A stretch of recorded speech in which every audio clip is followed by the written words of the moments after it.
Now, for more on these elections in the Democratic Republic of Congo, I'm joined by Dr. Alex Vines, head of the Africa program at Chatham House.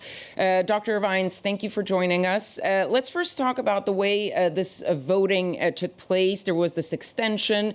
There have been international observers that have reported some irregularities in polling stations. What do you make of the voting process overall? Well, look, as your reporter said, this is the second largest African country. It's 4 times the size of France. There are 75,000 polling stations. 44 million people are registered to vote. This is a ginormous task in a country with very poor infrastructure and logistics. So it's quite amazing that they have got to where they have, I think. I wasn't surprised by a second day of voting that was needed. I remember I was an election observer in Nigeria, and they needed to extend voting there because of the difficulties of logistics and the numbers of voters. So that's not a surprise for the Democratic Republic of Congo.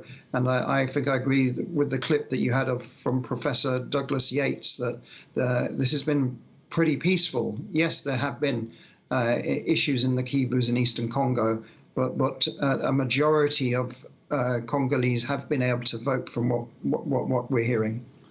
And these were very important elections. Can you talk us through a little bit about what the main issues for voters were this time around? Well, the main issues are peace and security, obviously, are one issue. The economy is another, and economic growth.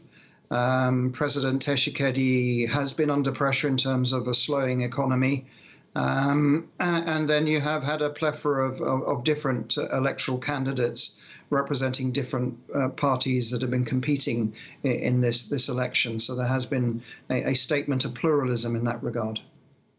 And you mentioned peace and security, especially in the East. There are people who are talking about worries once we actually do get the results that there could be a flare-up. What do you make of this? Are you concerned about what can happen in the days going forward once we get a result? They're going to be hot spots. It's inevitable in a country the size of the Democratic Republic of the Congo, and that it's already got regions and areas in regions that have insecurity. The Ceni, the Commission Electoral National Independent, has said that they have recorded 1,185 incidents so far. I heard that today as a statement. They will be investigating in that, and we do know that there are some polling stations that have not been able to function normally because of insecurity. But at the moment, the reporting is that certainly around 70% of the electorate have been able to vote without any difficulty.